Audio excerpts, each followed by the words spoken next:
Hi, I'm Rabbi Dan Selsberg of Beth Jacob Synagogue in Hamilton, Ontario, and it's come to my attention that some people are unable to make it here to Beth Jacob for Rosh Hashanah, or some people just spend insufficient time in shul and want to feel like they're in shul yet more on the high holidays. A very common complaint among Jews. So I'll give you my drasha. This is the first day sermon for Rosh Hashanah, and I'll give you a chance to feel as if you were here. It is called Fear. One of my kids, anonymous by request, is afraid of being alone on any given level of the house. If no one is in the basement, he'll leave the basement. If no one's on the first level, he'll leave the first level. It's a normal fear. I remember being afraid of the monsters that surely lurked in the dark places in my home when I was a child. The unknown, the unseeable, held the terrifying.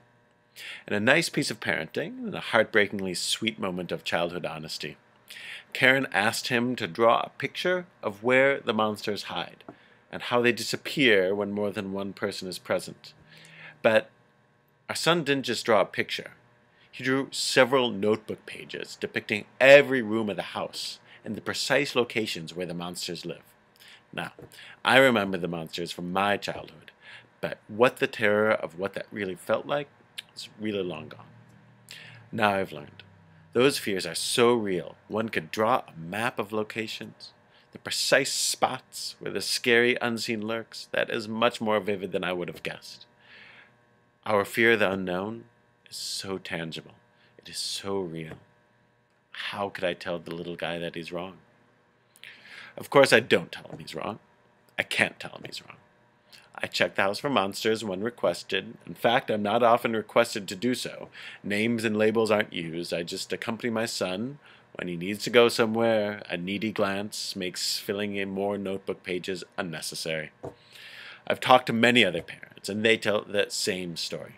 She won't be alone in a room. After all these years, I still can't believe how afraid he is of being alone. And first, I thought it was just another developmental stage on the journey of life. As they say, Kol ha'olam kulo gesher tzar ma'od, ve'ha'ikar lo yifached klal. The whole world is a very narrow bridge, and the point is not to be afraid at all. And then I saw a teaching from one of my rabbis, from Ed Feinstein, from Los Angeles. Rabbi Feinstein asks, who is empirically right? Who's right? The child who believes the world is filled with unknown terrors, that we are subject to unforeseen and undeserved pain, that from one moment to the next we don't really know what will happen? Or is it the parent that says, no monsters here, nothing to be afraid of, everything will be okay, it's okay to play here, okay to go to bed, everything will be okay? And Rabbi Feinstein thinks that the kid is right. Will everything be okay? We adults know the answer. We don't call them monsters.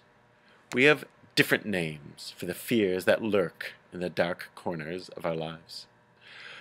We call them cancer, dementia, heart disease, anxiety, unemployment, underemployment, fear of job loss, loneliness, loss of a loved one, not finding a loved one, shrinking retirement accounts, terrorism, Israeli isolation, Iran's nuclear program, North Korea's WMDs, nuclear disaster in Japan, Chinese ascendance, American decline, Arab upheaval, Israeli deadlock, UN votes, faltering economies, leaders unable or unwilling to lead, populations docile or unheard, tsunamis, floods, earthquakes, hurricanes, droughts, oil spills, oil sources, debt, anti-Semitism, bigotry, religious extremism, political paralysis, climate change, social decay.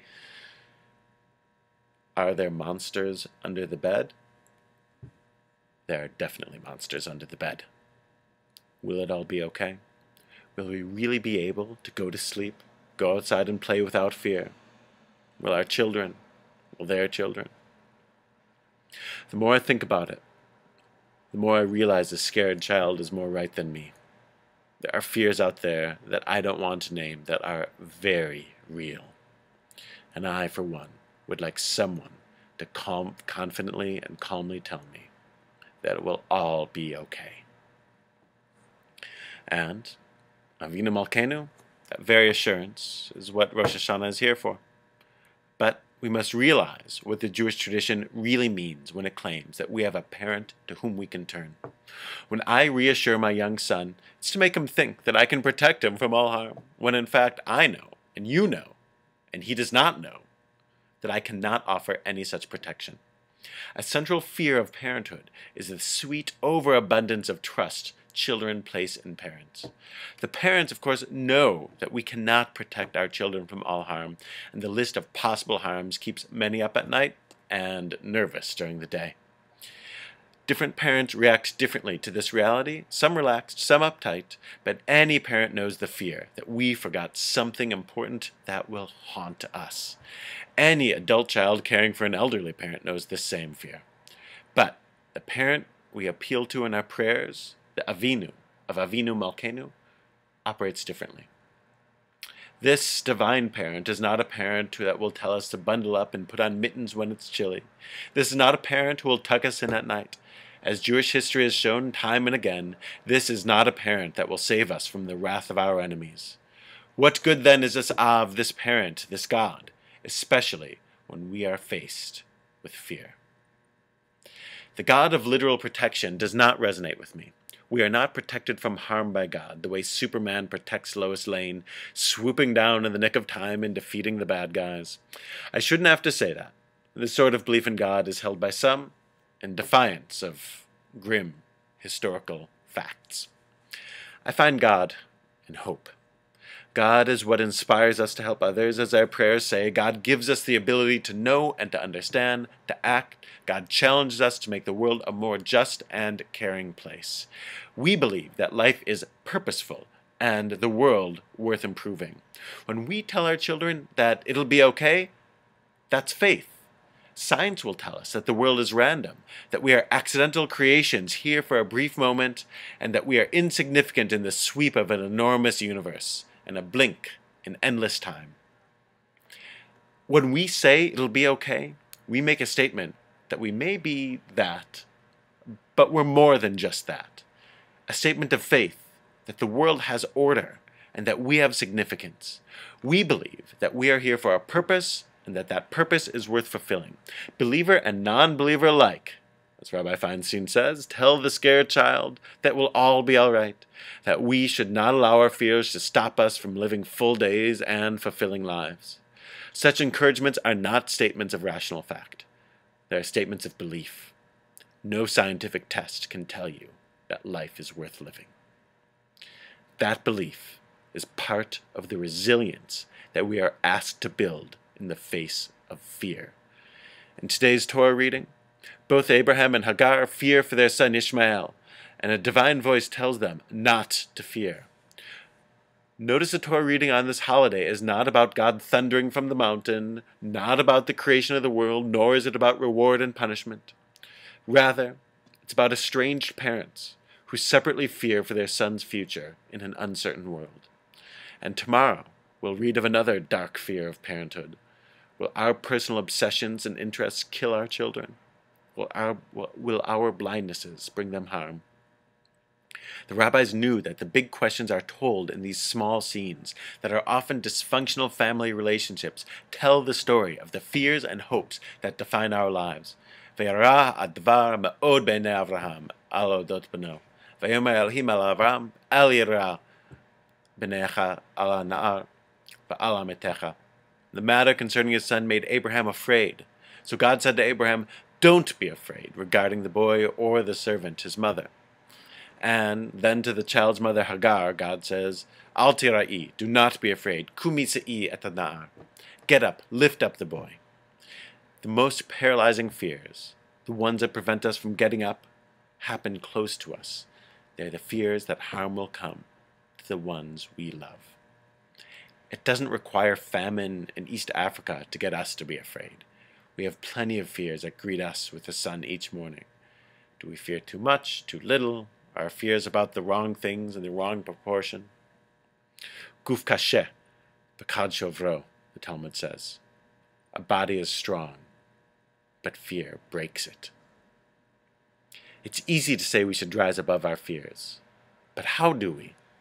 The Protestant theologian Reinhold Niebuhr succinctly put it one way in his famous Serenity Prayer.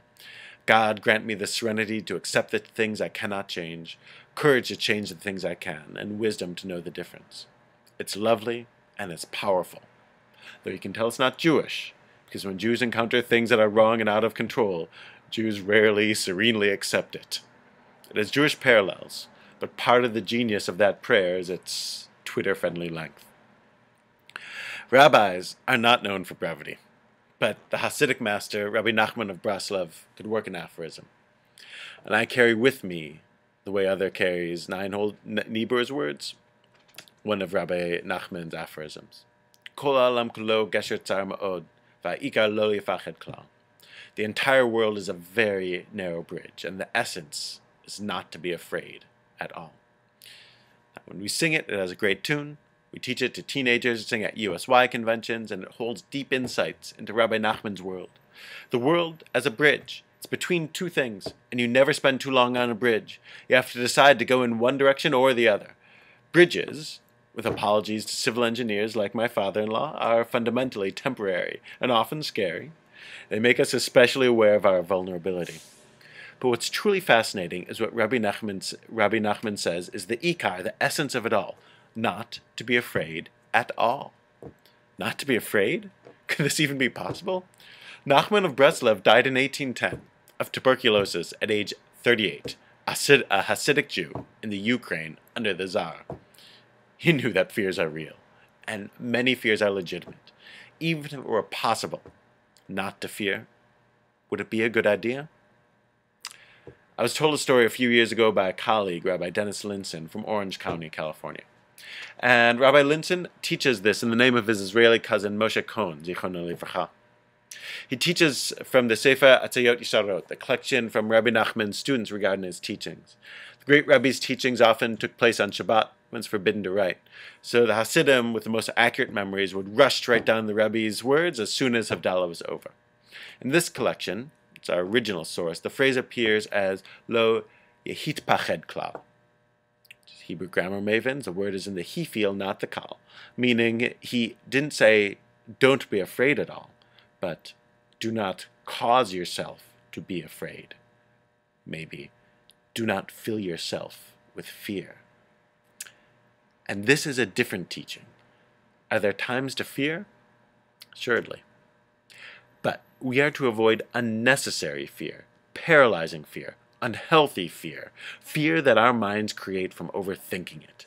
Rabbi Nachman had no successor. He remains a leader of the Breslovers 200 years after his death, partly because his followers feel they have not fully comprehended his teachings. This one is the most powerful. How do we deal with fear? How do we deal with fear? Do not fill yourselves with fear. Do not fill yourselves with fear. How do we deal with fear? That's the ikar, the essence of successfully crossing the bridge of life. Lo yitpached klal. And Rabbi Linson told me this story, and he said that the misquote infuriated him. Why are Jews all over the world singing the wrong words? Why doesn't someone tell the thousands of Jews who sing this song that they're getting it wrong? How can we play along as a great rabbi's words are corrupted? And his cousin Moshe Cohen calmed him down. He told him that the story goes that during the darkest points of the Yom Kippur War, when Israel sustained heavy losses and setbacks in the days following the surprise attack, the IDF knew that to regain lost ground would require risky maneuvers. When Israeli tanks finally rolled towards the Suez and the potential to turn the tide of the war was apparent, a tank crew heard in their headphones the tune of Rabbi Nachman's song. The entire world is a very narrow bridge, and the essence is not to be afraid at all. In that time and in that place, the misquote made sense and gave the soldiers comfort and strength in what eventually was a successful battle. So maybe the original and the alternate version both have their place. The essence of the matter is not to let fear be our master, but to be the master of our fears. There are many legitimate monsters that lurk in our consciousness. You may know them, and I know them. We cannot control everything that happens to us or to others. We can only control our response to events. We have to recognize our fears and map them out. We have to find a companion to help us face them. We have to have the courage to move forward despite the real fears that exist. No surprise then that the Torah exempts cowards from military conscription. If fear dominates your life, you endanger the mission of the people. The message across the millennia remains. If you let fear dominate your mind, you will not succeed in the battles you face. We live with the hope that our world, for all its terrors, has an order that will allow us to give our children hope, that they will have a world to improve, just as we do. We live in more difficult times than we would like, and yet we should not be so self-centered to think that we are the first generation of Jews to face such fears. Earlier generations faced nuclear threats, fascism, Nazism, Stalinism, depressions, pogroms, Cossacks, blood libels, expulsions, wars and diseases so numerous few of us could name more than a fraction of them. Our ancestors were strong enough to overcome their very real fears and bequeath us our heritage, our faith, our world, and our courage. And we are called on to do the same. This Rosh Hashanah, face your fears.